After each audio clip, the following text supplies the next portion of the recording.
All right, we'll go ahead and begin. Good evening, everyone. I am Anthony Purcell. I'm the Director of Bands at the University of Central Missouri. And I want to welcome you all to what we hope is really titled, once we get into fall semester, the post-COVID time era. And for that reason, we're calling this hopefully a post-COVID preparation. And it's a roundtable discussion from some of our panel members, maybe some questions that you all have who are joining us live. And even getting some of your feedback on things that maybe you've done this past year that were successful for you, or maybe even less successful that you could let us know about, so we don't go down that rabbit hole to experience some of those same results. So anyway, I hope that you enjoy this evening and find that this is a very useful resource for you. And it will be something that we put on our social media pages for our professional organizations. And I'd encourage you to share it on your own walls for Facebook and Twitter and any other social medias, so that way we can help out as many folks as possible, inside and outside of our state here. We all know that a return to normal is likely going to be incremental and needing some education for our students, our parents, our administrators, and our community. This evening, we'll address 4 questions and topics that were broad enough to help get our minds focused on the task ahead. And while every situation will be unique, we hope that this evening's session will serve as a resource for us all as we prepare for our best possible scenario for our students and all of our programs. With that in mind, I wanted to introduce our panel to you real quick, and if they would not mind unmuting just to say hello, and that way their photo appears up as we're sharing a screen here. I'll be turning the show over to them here momentarily.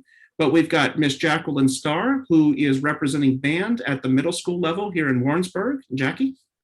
Hi, everyone. Nice to be here. Thank you, Jackie. And Miss Chelsea Silvermans, I knew I would mess up your name, Chelsea, who is representing bands at the Lindsborg schools, both middle and high school programs. Chelsea? Hi, thanks for having me on. I appreciate it. Absolutely. And Kenny Hansen, who is representing the high school level here with band from Blue Springs South High School. Kenny? Sorry, I had to find the unmute button. Sorry about that. It's a pleasure to be here. Thank you for letting me be here. And we'll definitely be doing a technology session right after this for all of us. Zoom has been around for quite a bit, but yet that mute button still hits us at times, yours included here. And then finally, in the band category, if you will, Chuck Moore, who is over at Sullivan High School. Chuck? Good evening. Also on our panel this evening is Mr. Brian Hartman. Brian is representing choir, and he is at Liberty North High School. Brian? Good evening, everybody. Great to be here. Thank you, Brian. And as you can see, Natalie Moore, who I skipped over intentionally, but definitely never intentional for Natalie. Natalie and Chuck are husband and wife and both teaching at the high school. Natalie had some medical concerns this evening with a knee issue, and she asked that if she could skip for this evening. But we still have her presence here. And Chuck, if you could just wave to us again. That's the reason why Chuck is with us, is because Natalie is watching over him and taking good care of him, but she needs us tonight. And then finally, representing our orchestra division is Mr. Matthew Manning from Blue Springs Middle School. Matthew? Good evening, everybody. Happy to be here. Can't wait to get to talk to you all. Absolutely. And I'm Anthony Purcell, again, Director of Bands at the University of Central Missouri, and it's my pleasure to get out of the way. And so the very first question that we wanted to bring up, we had all posted something either to a social media site or just some of our own experiences here, but we're going to throw this out here about how do we begin to prepare when we don't know what to prepare? And I've asked our panel to think about when we went into the pandemic, how did we prepare then when we really didn't know what to expect?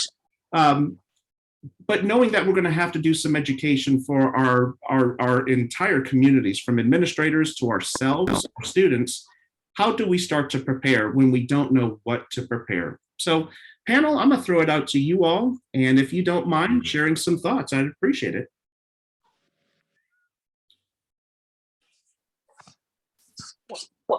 I don't mind getting the ball rolling. When I saw this, it kind of gave me flashbacks to last year, a year ago, when I don't know how it was for everybody throughout the state, but I'll say in the St. Louis area, we had issues with, everybody was gone at spring break. And then they said, oh, it'll be 2 weeks after spring break. And then they said, oh, it'll be Down 4 to weeks. 10% here, though. And then, we got into a moment where suddenly we realized we weren't coming back to school. And so we frantically tried to, take care of instruments and all that stuff and try to figure out what was going to happen. And I remember watching a lot of webinars and things like that and trying to educate myself and learning lots of meetings throughout the summer. I really don't feel like I had much of a summer. And then, the school year started and we were fully virtual in St. Louis. So it was kind of a weird start to our school year. And I don't know that anybody really felt prepared. So coming into this year, I feel like a little bit more prepared. I don't know about everybody else here, but I'll say it's been kind of nice, almost fun to plan for next year because we're planning for in-person activities with contingency plans, PPE and social distancing and possible Zoom sessions if the in-person stuff doesn't work. But I think there's like that light at the end of the tunnel, like that hope that now we will actually be able to do some in-person things and get our kids, doing what they truly love to do, which is make music with each other. So I think that goes not only because I work, it doesn't just go for my district, but also with the suburban district number 5, and with MMEA things too. It's a really exciting time actually.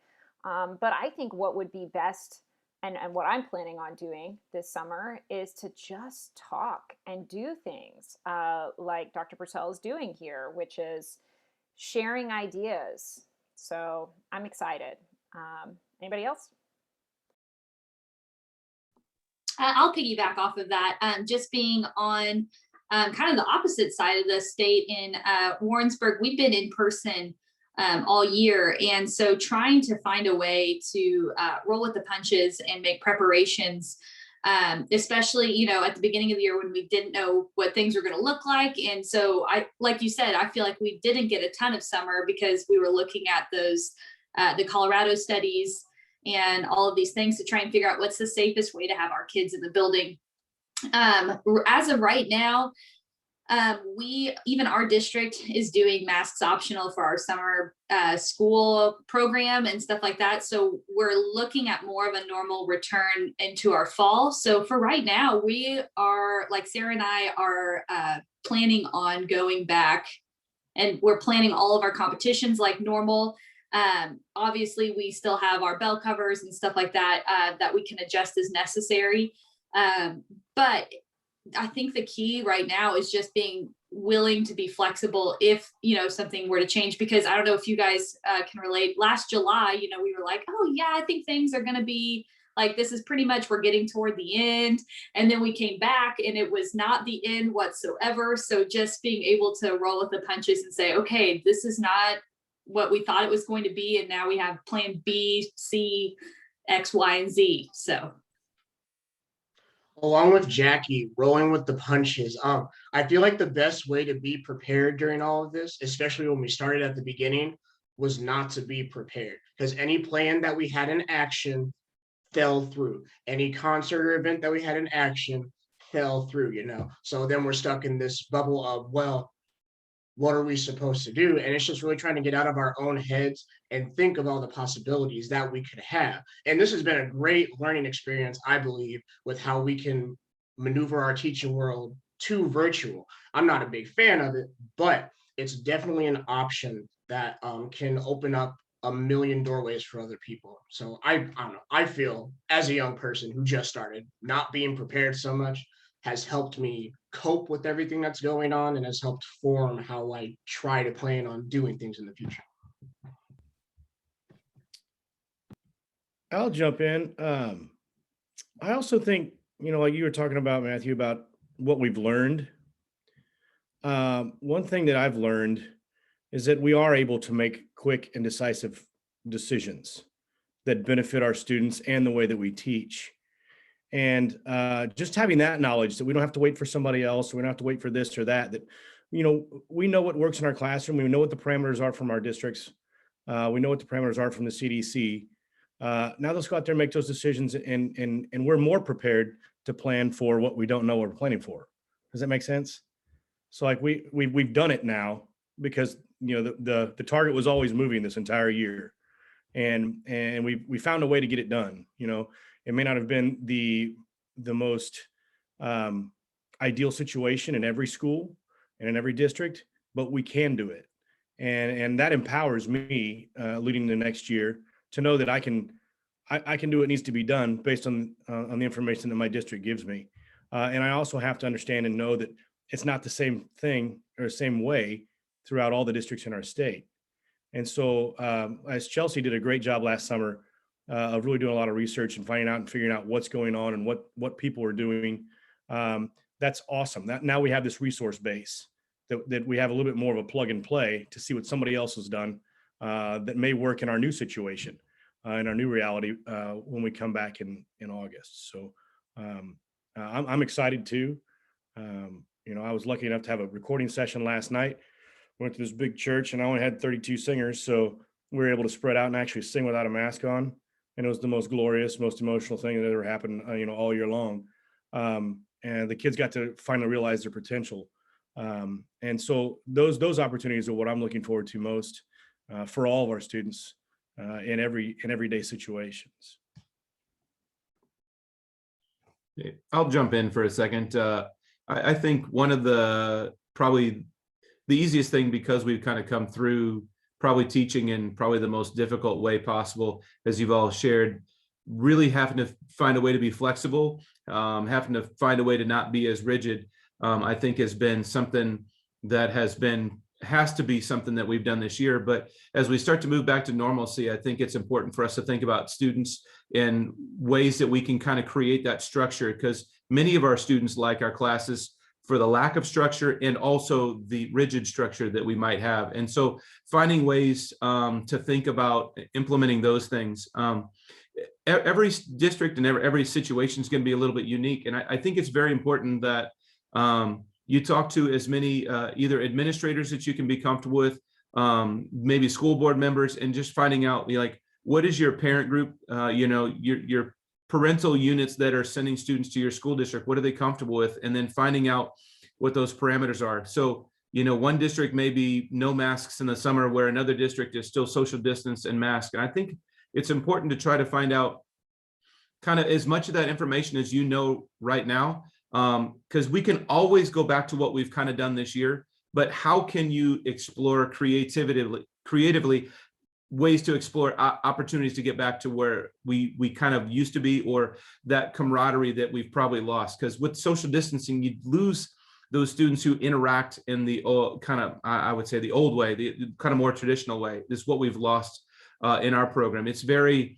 individualistic and it's very kind of segmented. And I think it's going to be very important for us to be intentional about finding ways for our students to reconnect in those ways. Because as much as I want them to play musically wonderfully, I'm more important to, for us is probably all of us, how can we help continue to have them grow and feel okay? And all of our students are going to be in different places. And like Chelsea and St. Louis, and even the city, the county, and the counties around them are going to be much different. The county that I'm in is a lot different, and Brian and I are probably 30 minutes away, but the counties are quite a bit different in what we're allowed to do, what somebody interprets. So I think it's important that you're super proactive about finding ways you can do things.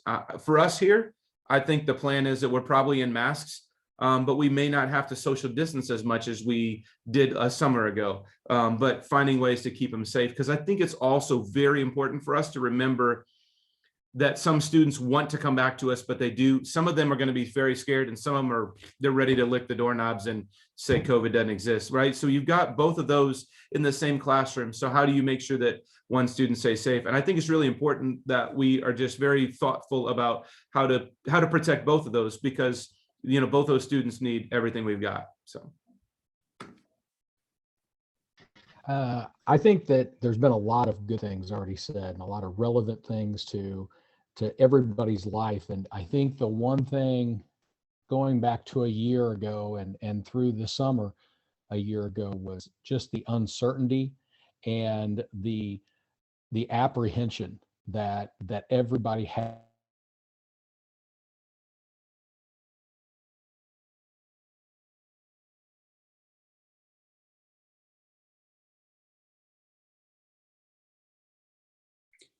Can anybody hear Chuck right now?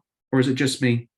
Chuck, I think we may have lost your audio, buddy, but I don't see you muted. So I'm wondering. Still think there's that There you go. hope there. Oh, sorry, was I not muted?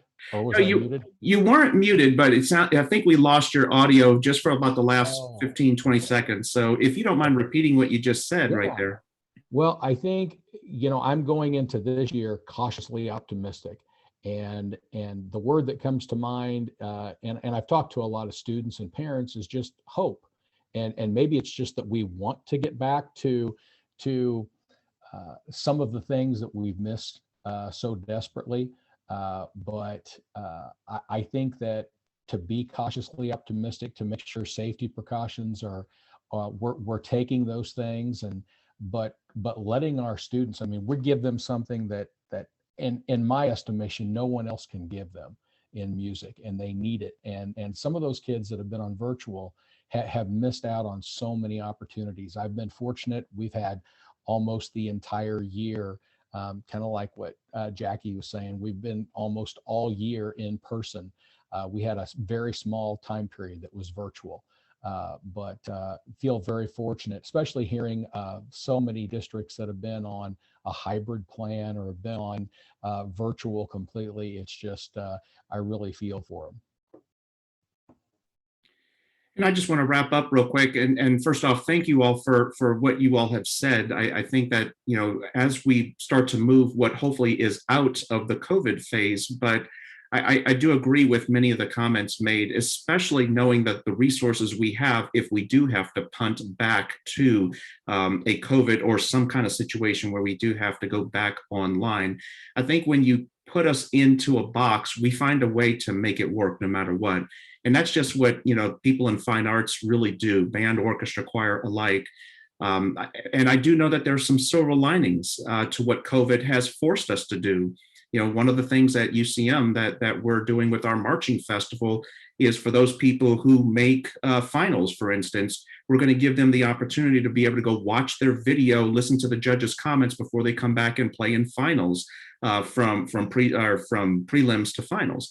It's one of those things we never would have thought of had we not done the virtual festival that we did. Now we just have to do it in real time and a much quicker turnaround than what we did for our festival. But it forced us to think outside of the box. And I think some of those things will really benefit not only our program, but just benefit the profession in general. For those of you all who have joined us, if you would like to throw any questions you have in the chat that are relevant perhaps to the question that's up, we'll be sure to address those as we follow near the end of the segment here to maybe help align for some time. So feel free to do that at any time, and especially if you want to ask it of any one of our panel members specifically. But with that in mind, we're going to go ahead and proceed to question number 2, which was related a little bit to what we've already had some discussion of. I think it was more from Kenny and from perhaps from a few others here. But how do we recruit students now that health and safety have been in the spotlight so much? And we're not just talking about beginners at the middle school or even at the 5th grade level, but we're talking about how do we get kids that we may have lost, whether entirely in their participation or kind of like what Kenny suggested, we lost some of that camaraderie. How do we recruit our kids back to our profession to be contributors the way that they were before the pandemic? So panel, I'll throw this back out to you all as well.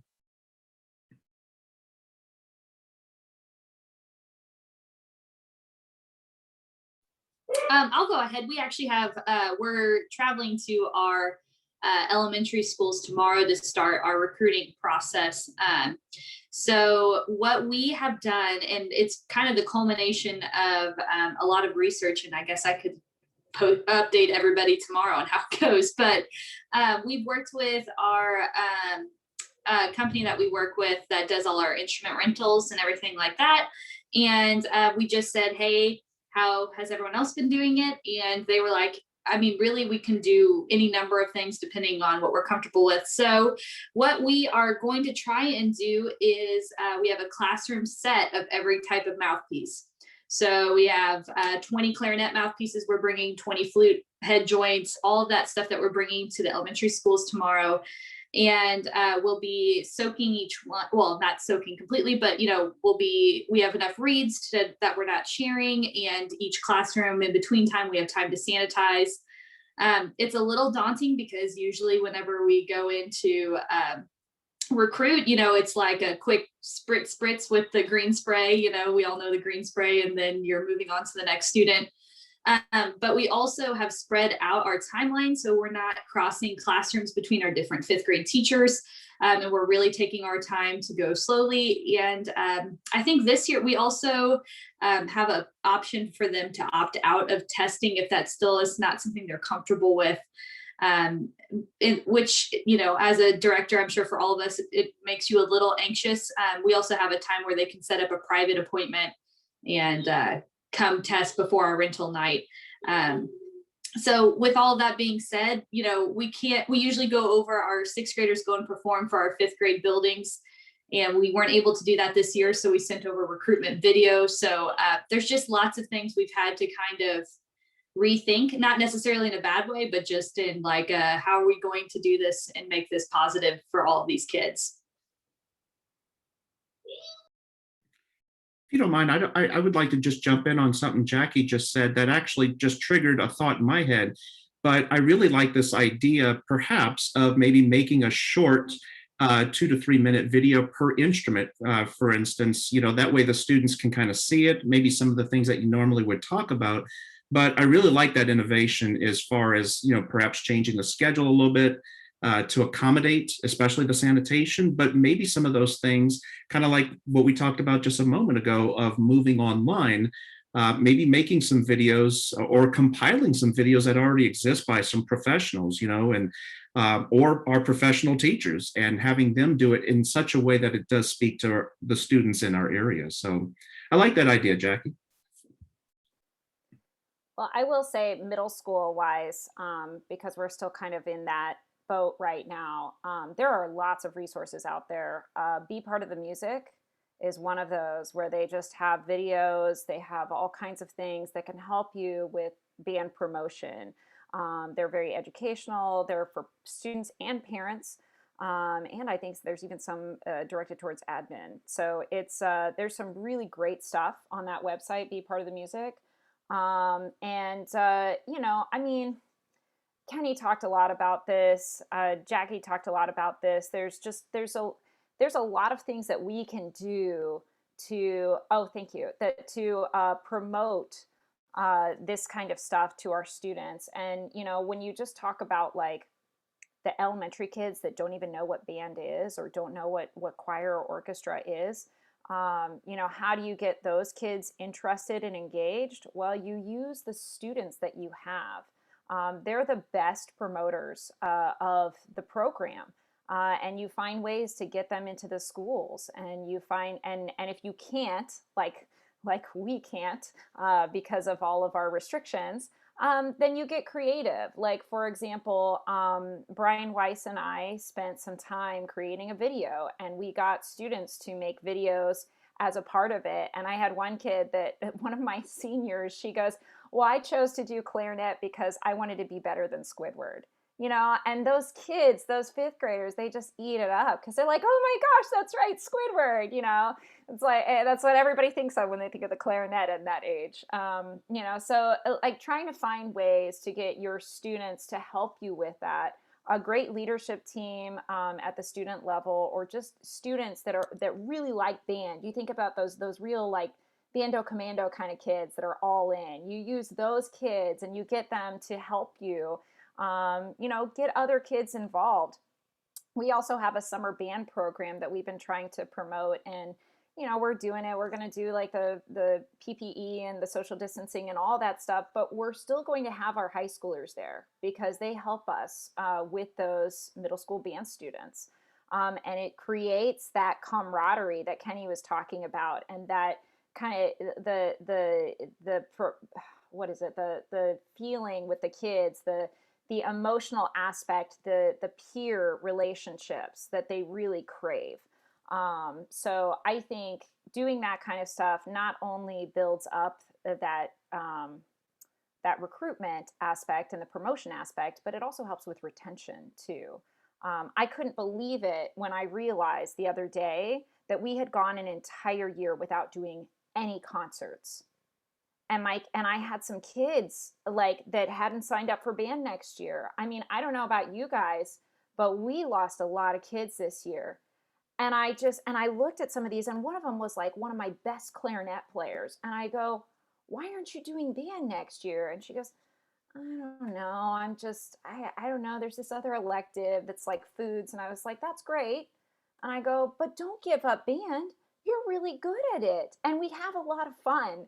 And she goes, yeah. And I go, and we're doing concerts next year. She goes, oh, yeah. And I go, and you're going on a trip next year? Maybe. Oh, yeah. So, I mean, just like, it was just like it just dawned on me that we hadn't gotten to do any of that stuff. And it's so exciting that next year we do get to do those things. And so just reminding those kids that this is going to happen. You're going to get to hang out with each other. You're going to get to go to football games. You know, you're going to get to do all this stuff. So just relax and enjoy the ride, because we're all there. Chelsea, I was going to ask if you are able, could you put the website that you were referring to? I put it in quotes up here in the chat. Yeah, I think just simple reminders like what we're saying are so evident and key to what it is we teach outside of just music, and being a year or almost 15 months away from what we've used to do, we have to remind the kids and sometimes ourselves of the exciting parts of what we do. I think we still have those opportunities, but obviously COVID has really thrown a real curveball in how we do them this year, if we get to do any of them. So, panel, I'm gonna get out of the way again. I would just say, think big and promote like crazy. Like Kenny, I really enjoy watching your Facebook page and the concerts you took to the neighborhoods, and just take the band down the street, or, whatever, remind everybody that we're still there and we're still doing things. Anything we do next year is going to be more than what we did this year. And so even if it's just, hey, we're going to get out to a nursing home, we'll pump it up, let all the parents know it's going to happen. One of the things that I'd never done before, and kind of like you were talking, Anthony, about, something that the pandemic had taught us, and the technical side of things, we usually do a bunch of runouts to nursing homes in our area. And we weren't able to get in anywhere close or even on the outside. And so we made a video of all these, Christmas carols and stuff from each choir. The kids all dressed up, and we did it, we filmed it in class. And then I put it together in a video, and I asked the parents, do you guys have any specific facilities you'd like me to send this to? And oh my gosh, it flooded in. Somebody's got an aunt in Idaho, and somebody's got a grandparent or a parent, out of state or even right around the corner. So I've been sending that video to like 27 different facilities, and they were able to show that to the residents in different ways. But we're still able to get out there. And so I think for me, that's a stretch. I'm not a very, very good self-promoter or promoter of my program.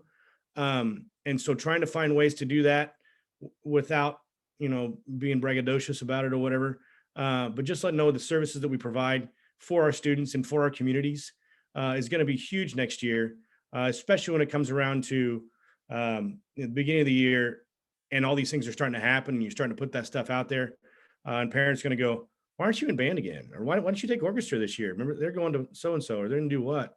And I don't know how you guys are in your districts, but usually I can go to my counselors and say, I need this kid in this class, and they'll do it. And so if they come to me and they say, I want to be back in choir, then that's not a problem. But I've experienced about almost a 30% reduction in enrollment for next year. And that's scary. But it's also an opportunity for me to grow and figure out what I need to do better, and what I can do more of, to retain the kids, but also to get the ones back that might have left. I'd just like to say, you know, the biggest thing is you're not in this alone. There's a lot of people that have experienced maybe not the exact situation that you've experienced, but something that's similar, and they might be able to help you out. The Scott Lang stuff, I absolutely love it. And there is ready-made everything in there. And going back to the beginning of the pandemic, Scott did all kinds of stuff online and even came up with a leadership program that was an online thing that was ready-made lessons and everything. And he's been a great resource for a lot of people. The Army Band has all of these videos, and they're really cool how they do it. They talk to these kids like they're a kid, and they show them their excitable self, and they're just wonderful videos. So there is a ton of information and resources out there. I think Brian said something about, you know, just promote and be excited, and I think that's one thing. Music, don't ignore the emotional side of it. That's important, and show kids that we can give them that. So I'm a little scatterbrained, so I try to remember what I was going to share about different things, but we already use that Be Part of the Band, Be Part of the Orchestra series with our students. We've used that when we used to have most of our fifth graders used to come to our building, and we would play a performance. Band, choir, and orchestra would all get a chance to showcase, talk about the different programs and their options as they would come along. And then we would normally go down to the schools in sometimes in March and sometimes in May, and we're not allowed in those schools at this point. So we're trying to have to be creative. We think we're going to do maybe some instrument fittings and testing and just options next year, but we've really relied on, you just try to go to the instrument or the whatever the voice that you feel like fits you the most and you like the most. And I think that has been really helpful for us. We did that last year. There was no fittings. It was, what sound do you like the best and what do you think you would really like, and go do it. And we've had really good success. Our retention rate from our beginners to our second year players is really strong this year, probably one of our strongest. It was probably one of our worst recruiting jobs. We really just said, what do you want to do? And we didn't talk anybody into playing an instrument or being a part of an organization that is different. And even my colleague in the orchestra has shared that he actually has kind of the right students. He doesn't have a trumpet player trying to play violin, because when they instrument fitted, it was so easy to play, like, oh, I can get a sound. And then they get it there and they're like, I don't really like the sound of it, you know? So like helping kids do that. But we also put together like a full video for our students, for our fifth graders. And I actually did one for our eighth graders, because I don't serve all the middle schools that kind of feed my high school. And what I found myself really gravitating to is not as many videos of how cool our bands are. I mean, you know, I'm in a pretty good spot where our bands play okay and they do some nice things. But you know what the students responded most to was, we have pictures of some of our band students that are holding footballs because they're on the football team, or they're hitting a volleyball because they play volleyball. And there's this mindset, probably no matter where we are, that students in choir, band, or orchestra cannot be in athletics. And I think showing that, you know, we were very purposeful a couple of years ago to take our pictures like that. But we also then used pictures of just students smiling. It was just at an event, just having lunch, having dinner years ago, and just kids smiling and enjoying it. They're like, that looks like it's pretty good. It had nothing to do with the activity of band or playing an instrument. It just was like, those look like good people to be around. And we found that is one of those things that really helped our students kind of get excited, or it just looked like a fun place to be. So obviously, you know, in any school we're in, we want our students to be the best musicians and singers and orchestra and band. But the reality is most of those students that are there like the friends, like the people they are, and we create great musicians out of them. But not all of them, that was their primary reason. I think this is a great time for us to kind of go back and reflect and go, oh, cool, this is what it is. And I love, man, I you know, the other thing I was going to say way back when is I think it's really important to use whatever you hear today, whatever you see online, whatever your Facebook friends do, watch it, look at it, but try not to be jealous of it. and try to champion them, because all of our situations are so much different.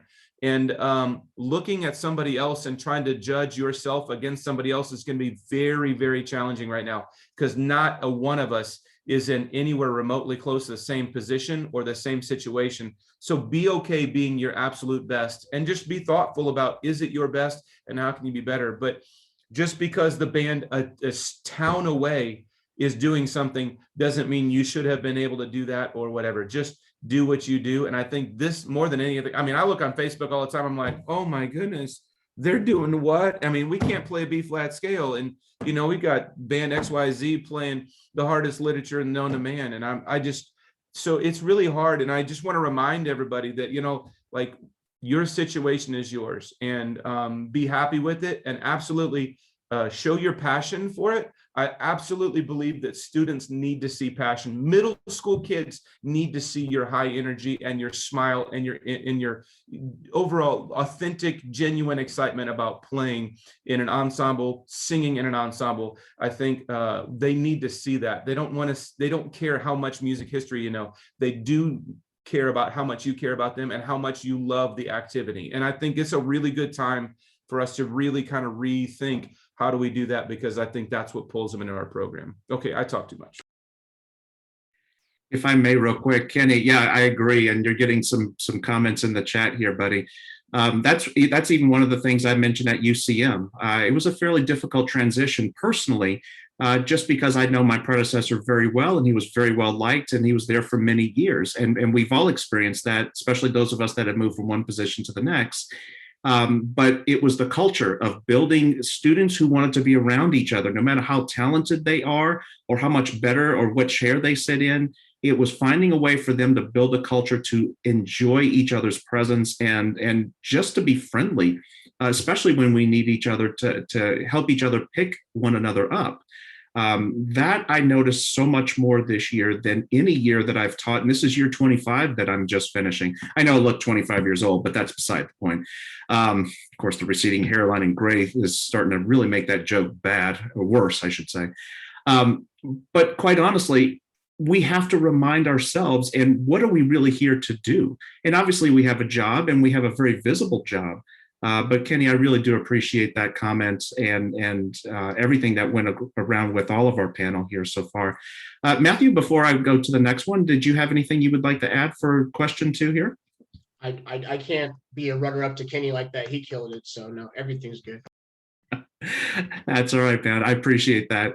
And quite honestly, we know we've got a lot of work year after year with recruiting students. We're competing with so many more things lately.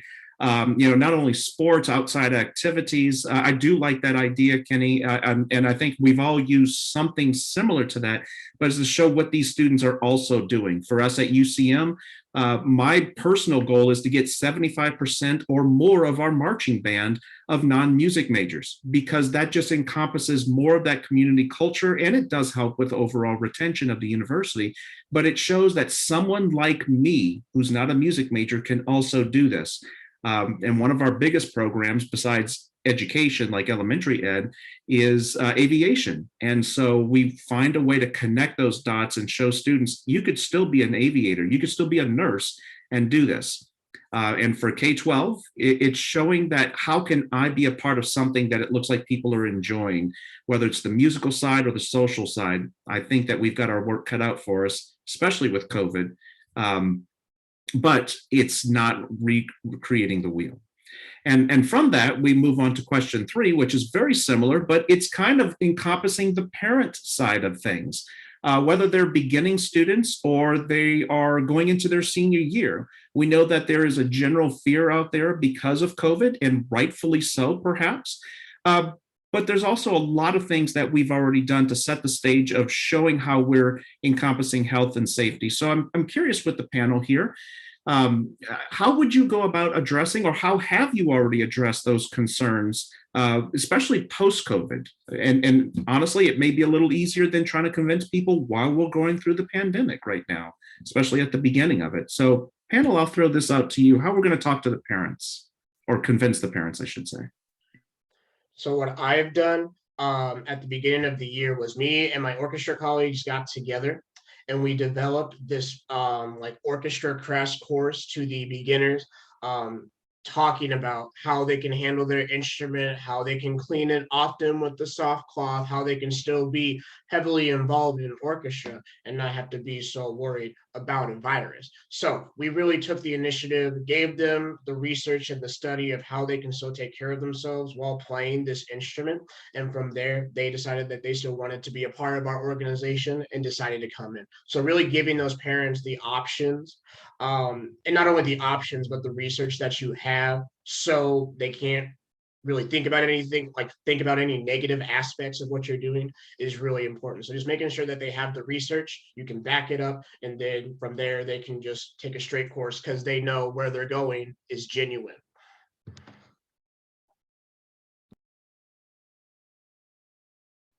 I hope that made sense. No, absolutely. I was just going to follow up real quick and just say, many times I think, at least from my perspective, and obviously I don't have the same perspective as our panel here, it almost becomes more of a challenge to convince the students versus the parents. But I'm sure it's not easy either way. So yeah, definitely giving them the information and in a relatable way where they don't feel like you're speaking Greek to them. I mean, the CDC study, the Colorado study, these have all been very good. And especially the Colorado study, it actually put it in terms that we as musicians could actually transfer to parents and students to make our jobs a little bit easier. So from a science perspective, I was thankful that we got some of the resources that we did, because it made our jobs a whole lot easier, but not easy by any stretch. So, Pamela?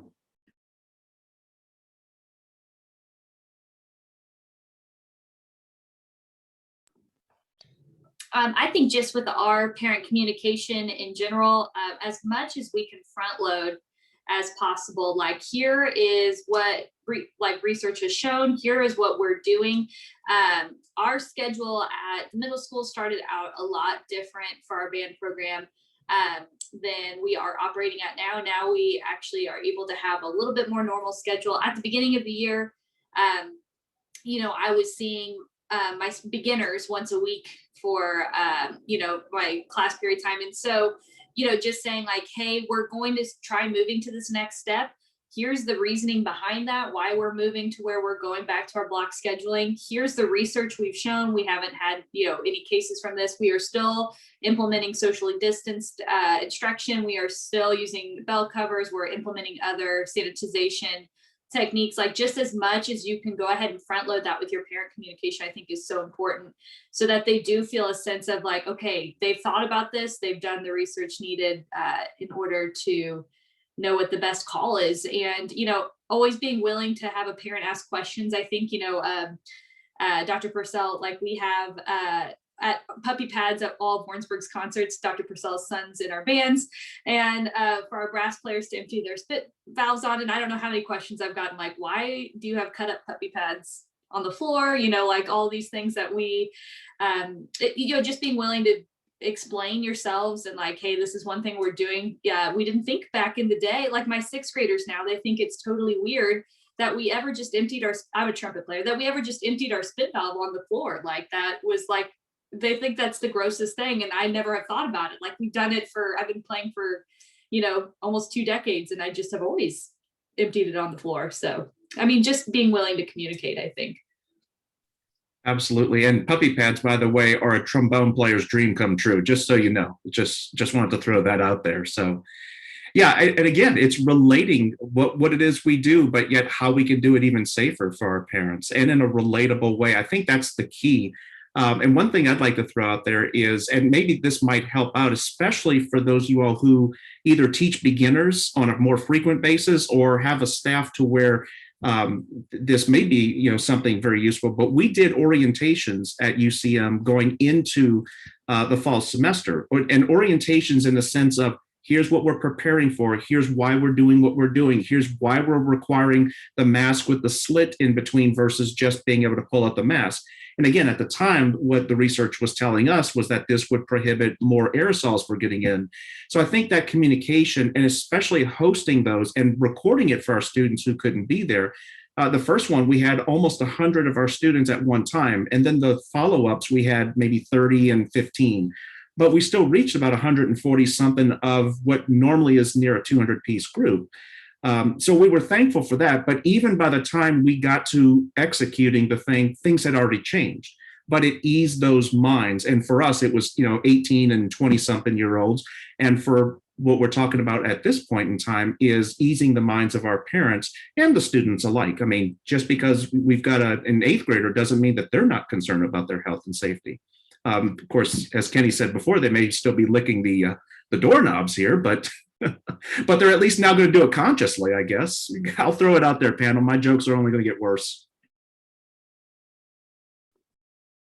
I can go next. I think one of the things for everybody to think about is exactly that, being very forward on communicating what you think it's going to be. For us, when we started last year, it was, we're taking everybody's temperature before they walk in the building. Everybody has to walk 6 feet apart. Everybody has to make sure they have, their own water source. That we would have fountains and stuff like that. That masks would be involved. If we were to be able to go outside, how many does it look like? Because actually here, our students were, they weren't very concerned, and they still aren't. It's more of for us, it's our parents that we had to really convince. So I think lots of emails, but what I found myself doing was a lot more kind of just literally like selfie phoning, or I'd set up some sort of a way to record myself by a cell phone. I put it up either to a YouTube or to be able to email out. And that, we used to have lots of parent meetings and things like that. Now the parents didn't have to waste time coming up, 20 minutes to get to school and home and sit for an hour-long meeting. They got to watch for 15 or 20 minutes. I found myself that I was very on point and a lot more concise, and I just shared out information. And then, as we had feedback, I would sometimes make another video and send it out or do some things. So that was something that was definitely a positive.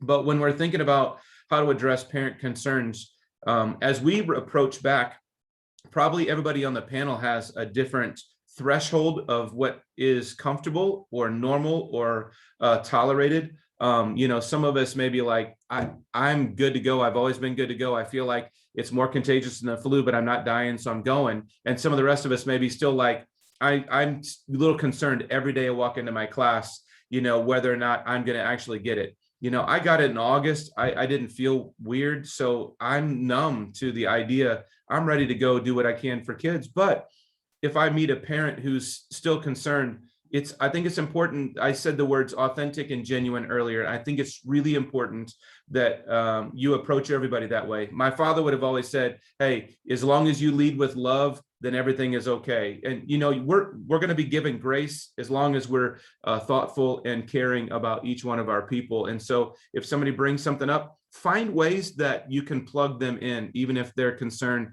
to you is like, that seems crazy. Find a way that student doesn't have to miss whatever it is. And I think those tolerances are something that's very important, because literally I have not met two people that feel the same way about the threshold. I have some colleagues ready to walk down the hall with no mask, and I got other people, that are still pretty close to having, not just a mask, but a full hazmat suit and, walking around. So it doesn't, and neither one, they're both right. You have to find that. And I think it's really important that we're communicating to our parents about what we're going to do, and then finding ways to keep those kids safe. So that's just my thing. Yeah, and to piggyback on that, Kenny, I found that I have a lot of kids, like you were saying, they view the situation differently because of their circumstance being so different. Maybe there's something at home, somebody who's still immunocompromised or what have you, and a kid who wants to be in person but simply can't because they risk exposure to their loved ones. Of key paramount to me is really listening to our constituents and our parents and our kids, and have that to inform what we communicate and how we communicate it. It's kind of like a full circle type thing. We want to communicate as much as we can, but we have to have all the information to be able to communicate effectively. And I found that leading with love is a beautiful thing. And when they understand that we have the best interest of them and their families at heart, we can make great decisions that really affect and impress upon those families that we do care and that we want them there in whatever capacity they can be. And that to me comes from listening and understanding every perspective that there's out there. I guess I'm one of the few people that's probably still has virtual students. Oh, you do too. Okay, good. So you guys kind of get it. I don't know how you guys are doing next year, but all of our virtual students are coming back to in person. So I think there is from some of those parents a little bit of the timid nature, but I really think that everybody on this panel has already said basically the same thing in so many different ways, which is as long as you're communicating and you're doing what you think is the right thing for it with the student's best interest at heart, that's what the parents want. They're parents. They want what's best for their kid, and they trust you to make those decisions. So.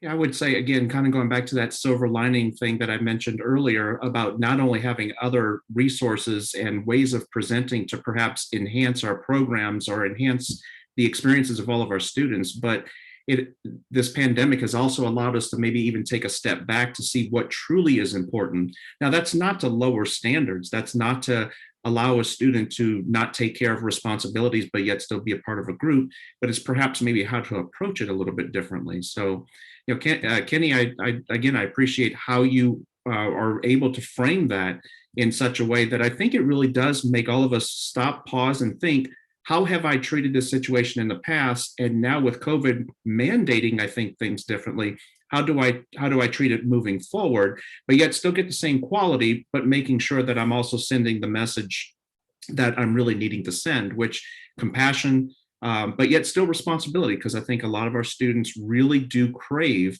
what our organizations bring to them. And that is that sense of not only organization, but just that framework in how to function together. And they don't get that many times in other disciplines or even at home. So I think keeping those high standards is still necessary, but we do it now in a different approach. And again, that's just the way I view things, is that still finding a creative way to get that message across. So before we move on, Chuck, did you have anything else you would like to add?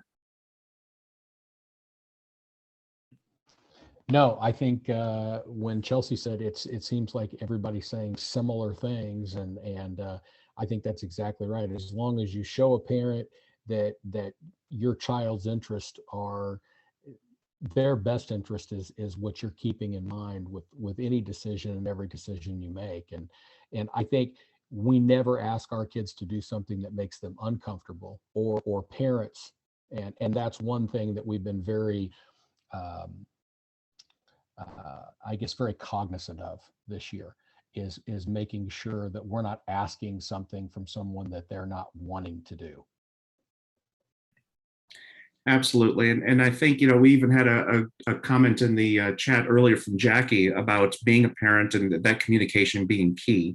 I think we've done that very well in our profession. I think that's why many times our students who may not major in music are oftentimes sought out for big time Fortune 500 type companies or high power profile jobs in the futures, because we have given them an environment in order to take that success. And I think, being able to speak to parents in that same way is to still show, what it is about our programs that makes them special, but how they're also going to be safe. So many great ideas here. And a lot of times it's wrapping it up as a nice gift, just in different colored paper or different bows and stuff, but in the sense that the package is still there. Care, and also giving the students something that they can be excited about and be a part of something bigger than themselves. Which kind of leads us to something a little bit bigger than ourselves here. And sorry about the large size font, but maybe in so many ways, this is kind of a sharing question that one of our panel members had, I think, a comment on their wall or maybe some communication with some colleagues. But moving forward, assuming that we're going to have probably still some combination of teaching, whether it's completely online or some hybrid schedules and all of this, what are some best practices in teaching in multiple modalities? And I'm going to throw this out to our panel, but also to any of you all who are still joining us on this call. what are some successes, or maybe even some horror stories of what you tried to do, or in ways that may have fixed those things? For maybe just a few moments here, just talking a little bit about some of those things that we may have to still consider as we move forward and not perhaps be in a 100% face-to-face environment. So this is for the good of the order for everyone here.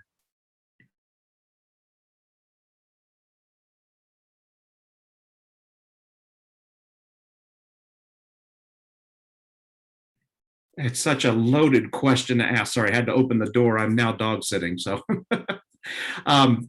Chelsea, I'll go ahead and get out of the way.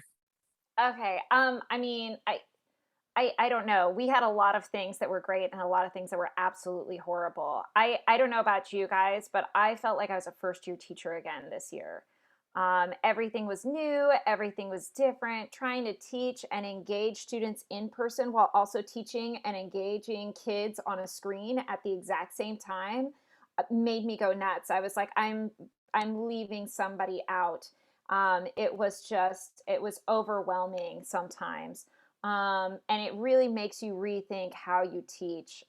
There was a lot of finding ways to engage the students with each other. I think that was my big light bulb at the beginning of the year, especially, was these kids want to have fun and they want to be successful. And that's how you keep them going.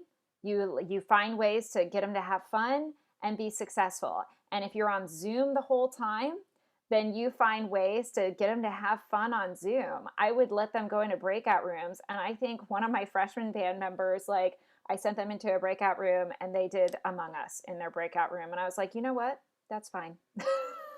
You guys are having fun and engaging with each other. You're actually talking with each other and doing things. And that is okay, because that's what band is about, is communication.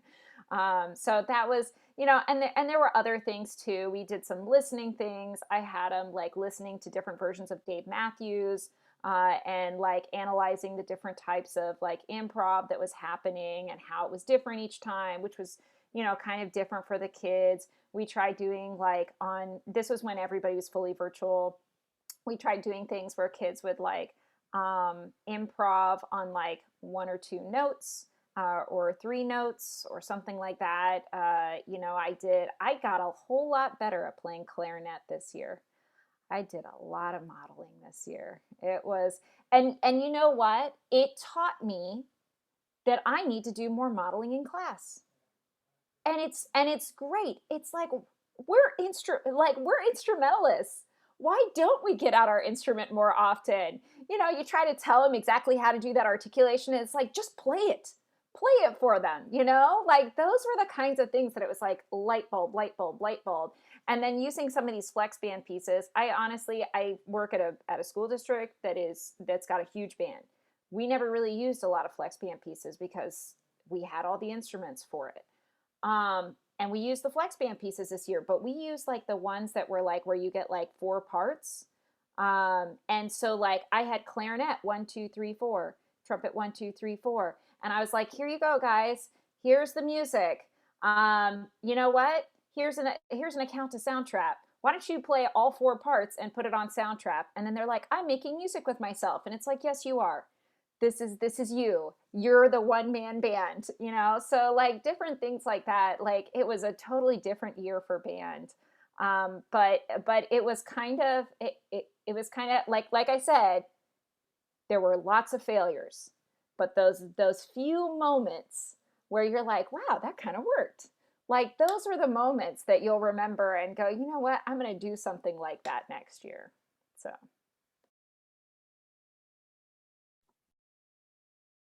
I can share a little bit about our situation. I don't know what it was like for Chelsea or in that district, but what I've really struggled with is finding when I have in-person students and virtual students at the same time, meeting at the same time. I really have had a really challenging time figuring out a way to teach into them, because the reality is that people at home are really doing like a solo. It's almost like a lesson, instead of, because it's just them and it's not an ensemble quite the same.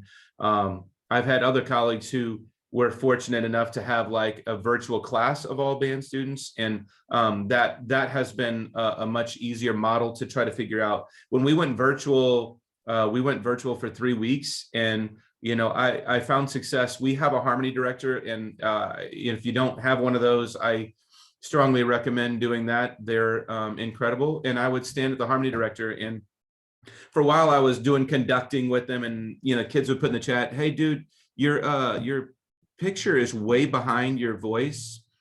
And I was like, all right. And so I kind of like went back and I'm like, well, if this is where we are, then this is what I would do. I'd unmute 1 or 2 or 3 people, and then we kind of go from there.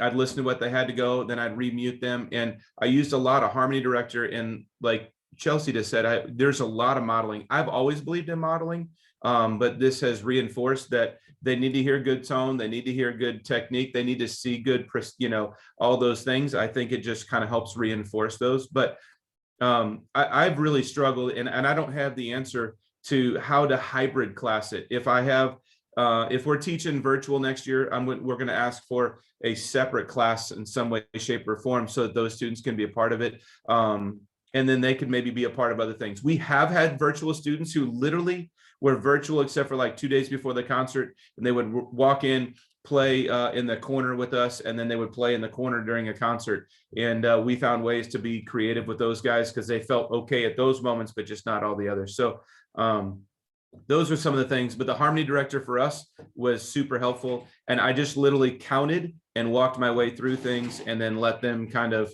react to that. But I'm not a very good virtual teacher. And I just need to say that out loud. I'm pretty bad. I'll agree real quick with Kenny's last comment there. Virtual teaching, it was a crash course, I think, for all of us. As a matter of fact, one of the first articles that I did with Chris, when she asked for something for MMEA, and I'm the technology chair for Missouri, which is a whole sad state for me to be the technology chair, but that's what it is. But her thing about improv, and I thought, what a great opportunity. I thought, I'd just write something about improvisation and maybe some technology tools that we could bring in. But I thought, no, this is a different type of article. We're all having to be great jazz improvisers at this time because we have no idea what's coming next. So think about all those times that some of you all may have improv with no changes and you've never heard the tune before. That's what we're going through right now in this time. The good thing is now we at least have the changes that worked with another tune of a similar style, but we're about to go into a whole new tune here that we have to just make some assumptions that, oh, the way I used to do it will still work, but now I've got this little twist. So yeah, definitely some perhaps still apprehensive about moving towards the future, but maybe a little less than what happened to most of us back in March last year, was moving into a category that none of us were prepared. And this comment we always get, whether you teach kindergarten up through college, you're not teaching me the things, or how can I, you're not teaching me what it is that I need to know, or how does this relate to what I need to know in the future. At UCM, we sometimes get, well, UCM didn't teach me how to do X, Y, and Z. It's like, no, we're teaching you how to think so you can do X, Y, and Z. But I think we all can agree, we've never been through this before, but we figured it out based on our situation. And many failures, like Chelsea mentioned, I am always free to admit my failures because I think they enhance some of the successes that I do get. Or as like my mom would say, once in a while, a blind squirrel gets a nut. So that's that. A couple other comments here from some of our other panel members.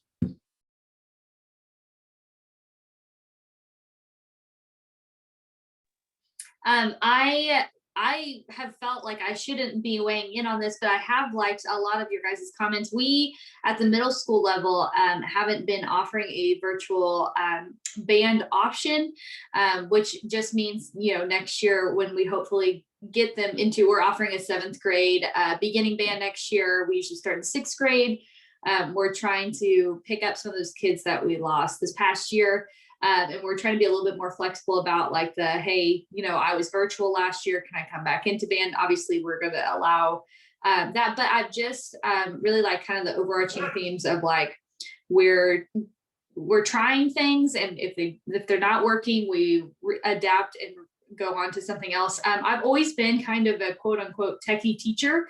And back in the spring, whenever we had to think on our feet and, basically, I don't know how everyone else's districts were, but we basically had a week to get our act together, as it were, and then put together some virtual activities for our students. So there's a lot of really great resources out there. I know I relied a lot on Flat.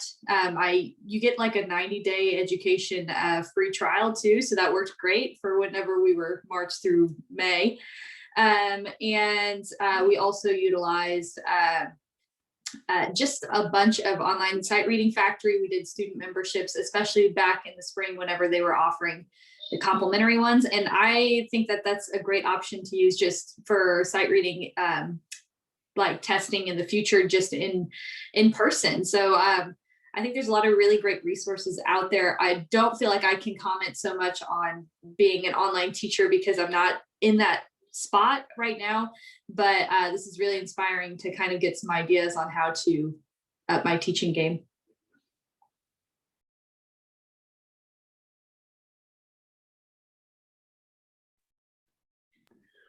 Hey, I'll add to what I just said too.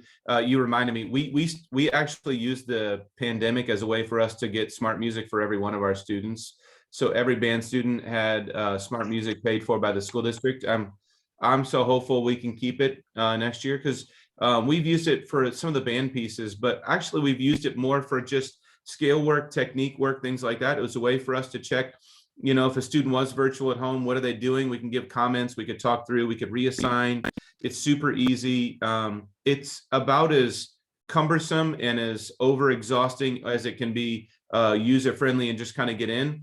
And we've kind of had our in-person and our virtual students have had the same assignments all year long. And so that kind of keeps everybody, quote unquote, kind of on track. But it also kind of gives us an evaluation better than any other year. Without that, I wasn't able to hear every student in my band on a weekly basis. Now I can tap into every single kid. And most of our stuff was like 30 seconds long, but it was very, very helpful. And, I'm hopeful that we're going to be able to keep it for the band department. We'd actually got it for band, choir, and orchestra. And I don't know if the other teachers, if it's as valuable, because, like my vocal folks were like, Kenny, it doesn't really pick up the voice. And string teachers are like, it wasn't quite the same, but for me and for band, it was incredibly helpful. And for especially some of those students, like I have 6th grade trombones, I do a 6th grade trombone class, and my virtual kids, I'm like, hey, say it one more time. Try to do this, try to do that. And it really, really was very helpful for us. So Jackie, you made me think about that. So I forgot to mention that earlier. That was a huge help for us. Hey, and to piggyback on that a little bit, everybody's district should have a little bit more money going into next year with the ESSER funds. So that's some options that you can maybe tap into to get some of those online tools that you haven't had in the past, and maybe even some workshops for you to help you get sharper in how to use some of that stuff.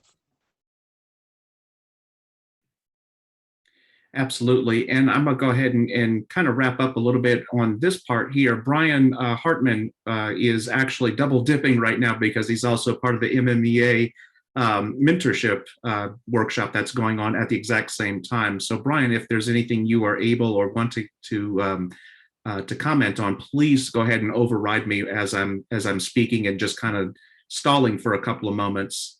But I think, exactly the culmination of what all of you all have said, especially the failures we've had in this time frame, our students are actually getting to see that.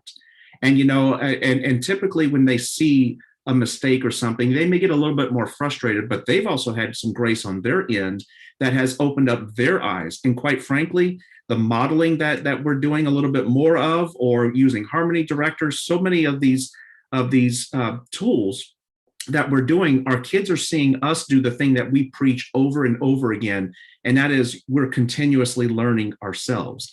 And so if anything, I think we've got a golden moment here to remind our students, as we hopefully start looking outside or the pandemic's end, as we start approaching that we're right there along with you, and we did this together.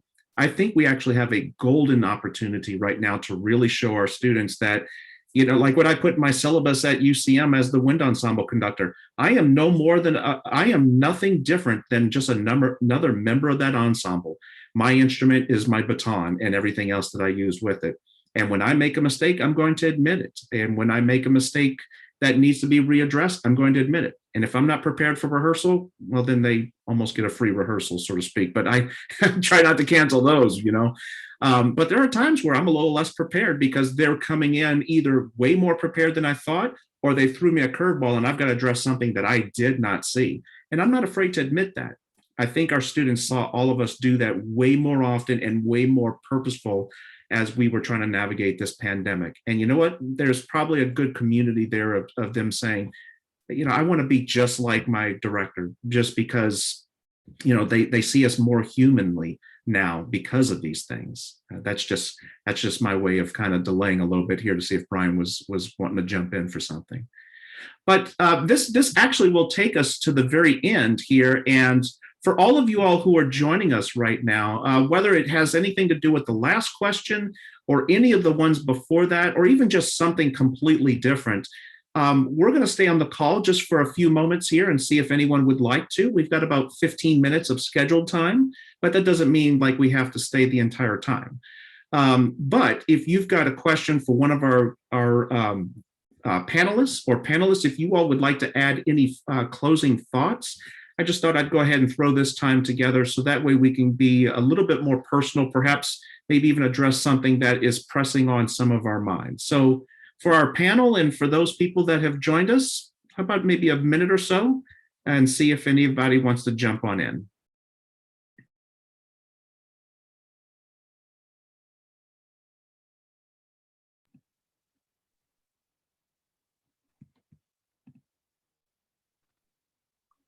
See, Rebecca Brendel actually just posted something in the chat. Can you think of any considerations for a first-year teacher that would be out of the normal? With all the changes that have occurred this year.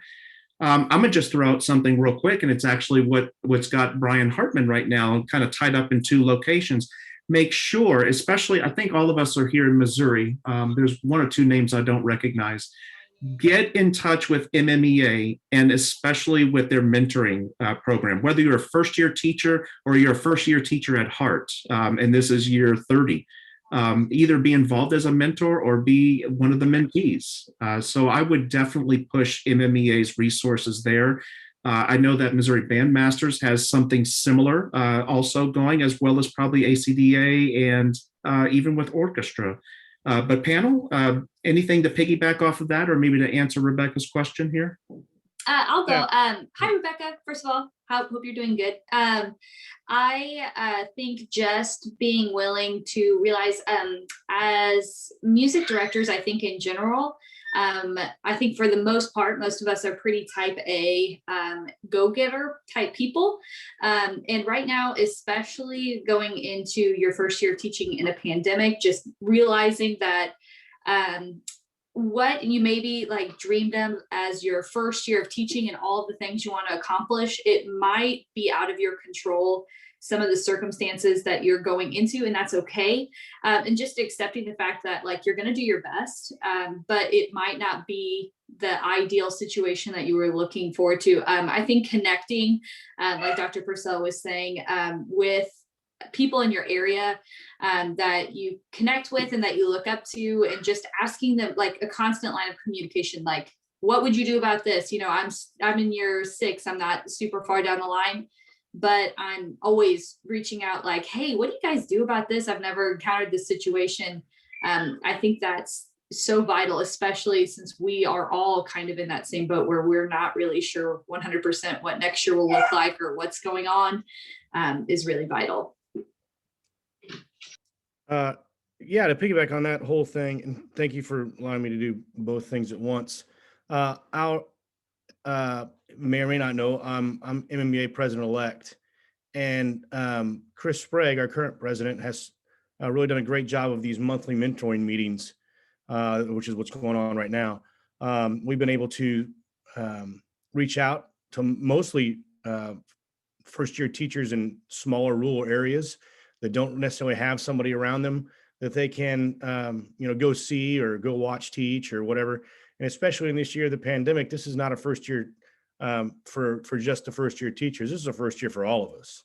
And so it's been really nice to get that going. Steve Litweiler has really kind of designed this mentoring program over the last few years that has garnered some national attention. Matter of fact, we had a Zoom meeting with the leadership from Nevada just last week. They want to kind of use our mentoring program as a blueprint for what they're trying to start. So we kind of have a system set up with MMEA to work through the district presidents to identify not only mentors, but also first year teachers. So I encourage you all to continue to do that and let us know who they are. Let Steve know who they are, and he does a great job of contacting those folks and getting them in the fold. Without having an in-person MMEA this year, it's really been kind of tough for some of these first year teachers to connect. And so really encouraging to come to the conference in January, of course, if anything else, but for the networking. I think I would say 80% of the reason why I go to MMEA outside of being on the board is I just like to see my friends. I like to share war stories and learn from those conversations that happen in the lobby as opposed to going to a session or seeing a concert. So really encourage those first year teachers, second year teachers that didn't get a chance to go this year to really get to that conference and start that networking process so that we can, be stronger together, but also those of us who have been around a little bit of a while can identify who those folks are and be able to check up on them and be a resource and be a backstop for anything that they need. So I'll leave that there. Hey, I'll kind of go back onto that. I think Brian and Chuck and I might be a similar vein. I think we're unfortunately not as young as we thought we were or wish we were maybe. So my dad was a band director in the state, and he was pretty well thought of. And so I got to go to a lot of things when I was young. And so I had a network that was in my favor from the word go. And most of the people that I have ever been around who are fantastic in the business, whether it's band, choir, orchestra, they're as humble and as helpful as you would ever want to meet. If you find one that's not, then go to the next one. If they really love themselves a lot, then tell them congratulations and move to the next one. But almost anybody who is really good, even if you don't know them, reach out to them, ask them, send them an email. Almost anybody that I know that's very good would pick up the phone and talk to you for 15, 20, 30 minutes if they've got time. They will make time to try to help you. And I think most of all my student teachers I've had, I think I've had 22 student teachers in my career. Most of them are scared to ask questions. So I just keep sharing out. Here's every secret I've got. Here's every tool I know. You won't even know how to use most of these. But they're there. And then when you remember, what did he say about, then call and ask, and don't be afraid. I think the most of the people that I think that I look up to the most are the ones who are still looking for all the answers. They're still looking for them. They know a lot, but they're still continuing to learn. And so you won't look stupid asking the question. You'll probably not look as smart if you go to festival or some other situation and you could have asked a question that would have avoided something. So I would encourage you to try to put your ego aside and be open, because almost anybody that I know would do anything they could for you. And sometimes it's hard for us to go seek those folks out. I think some of us are very good at it. But don't be bashful when you ask. If you think somebody's doing a pretty good job, ask them how they're doing it. So, and I think it's the Corey Graves that's on this call somehow. He was on a minute ago. What's happening, man? How are you? Is life in Texas amazing or what? What do you got? It is as hot as you expect it to be. It's pretty spicy. Is the pandemic still happening down there? Or is Texas, are we free of pandemic down there? Okay. Okay. No, it's good. I haven't seen my kids since last March of 2020. Everything's been virtual. So today we had their awards drive-by. So it's the first time we've gotten to see them in a long time. So oh my goodness. Okay. Say hi, see how things are going. Yeah. Well, I just thought I saw you on there, and I don't know if the rest of the panel knows you as well, but Corey was at our Missouri Band. There'll be a shameless plug for a moment, but Missouri Bandmasters has a convention coming up, and we got to meet him a few years back, and I believe he's like on the Midwest board and all that kind of stuff. This dude is for real. So chat him up. He really knows what he's doing. Most of the, I'm just faking it. This guy knows, but you guys, we're all in the same boat. And so I would encourage you, remember, ask questions, ask questions, ask questions.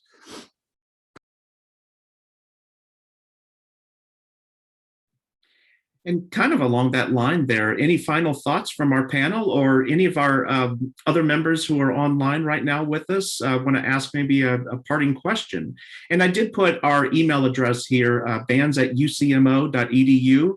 If you have any questions you think of later that you think one of our panelists or myself might be able to help you either navigate some waters or serve as a resource to push you on to someone else who may know or be in that same situation as them, please feel free to email me. It's the summer. We don't ever take off. So I'll be happy to provide as much help as I can or to find someone who does have a little bit closer to the answer. So please feel free to use that. I put that up there versus my name because Purcell, I'm Cajun. We misspelled it. So it's with an S. I figured Bands was probably a little bit easier for all of us. So please go ahead and use that email address as much as you would like. And I'll be happy to forward that on to any of our panelists or whomever might be very helpful. Any other comments, parting remarks, or questions? And we've got just a few more minutes here.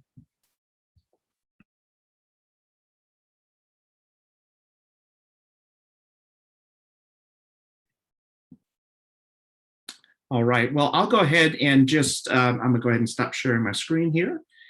And I just want to thank you all for joining us, for our panel, for all of us on this call, and for Natalie Moore, the best half there for Chuck, as we can all see. I want to make sure that I thank each and every one of them for their expertise and what they have to bring to the table. As we've heard as a very common theme throughout this entire session here, we're all in this together. It's not just a slogan. None of us are really running for political office. It really is the truth. And Rebecca, to kind of back to your question and to all of the thoughts that are out there for all of us, I think using each other as a resource, because we all want to see each other swim. There is no benefit to any of our programs sinking here. So this is a wonderful fraternity to be a part of, whether you're band, orchestra, or choir director. And I couldn't think of a better way to spend this evening outside of my family, that is, with our panelists and for those of you all who took the time to hopefully gather some resources here. So with that in mind, panel, and for all of our folks who joined us, thank you very much. I really do appreciate it, and I wish all of you all well. And if you've got some colleagues who could benefit from this afterwards, we will have this video online as soon as I'm able to compile it. I will put it on my personal site, panel, and anyone else. Please feel free to share it as much as possible. If anybody's wanted by the FBI, just go ahead and block them out. So we're all good there. Good night, everyone, and thank you again.